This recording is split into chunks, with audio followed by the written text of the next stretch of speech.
by RYAN MALLOUGHI. I confess, red tape is not the most exciting topic.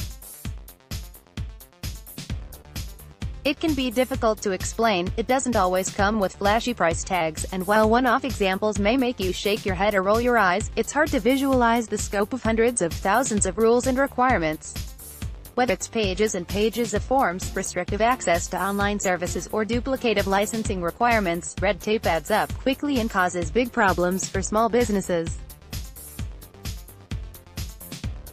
The red tape climate in Ontario is so bad that 56% of business owners told us they would not advise their children to be entrepreneurs because of the regulatory burden.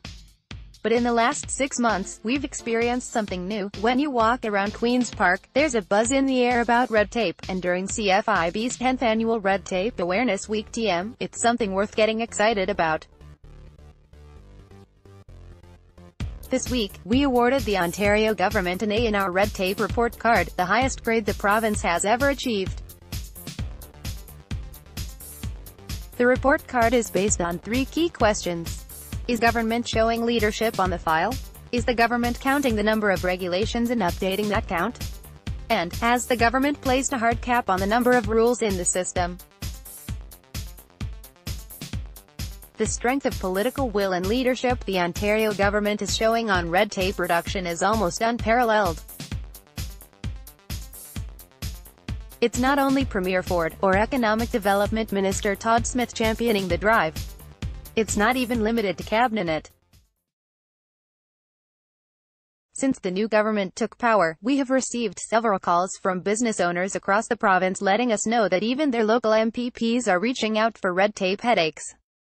What we're experiencing is a cross-government effort to meaningfully reduce the red tape burden, with a scale and scope that proves making Ontario open for business is more than just a slogan.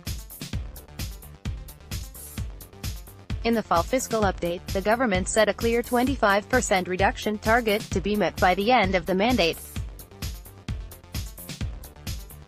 Not only is the target achievable, it also sets the table perfectly for Ontario to join British Columbia, Quebec, Manitoba, and the federal government as the only jurisdictions in the world to introduce one-for-one legislation, something we encourage the government to do after they hit their 25% mark. For years, CFIB worked with the previous government to determine the number of regulations in the system. After all, it's hard to tell if you're losing any weight if you don't step on the scale. The previous government did a good job of identifying specific red tape irritants and putting a time and cost impact on their fixes, but struggled with an updated count of what was coming in and what was going out. The current government is using the 380,000 regulatory requirements benchmark, set by the previous government in 2012. We're encouraged the government is using a measure of any kind, though it's likely that the regulatory count has grown significantly in the last 7 years. An update could go a long way towards turning that A into a full A. Ontario's government has come a long way in only 6 months. If they stay on track, hit their 25% target and update the count, Ontario will be open for business for years to come. That's something everyone can get excited about. Mala is CFIB Director of Provincial Affairs for Ontario.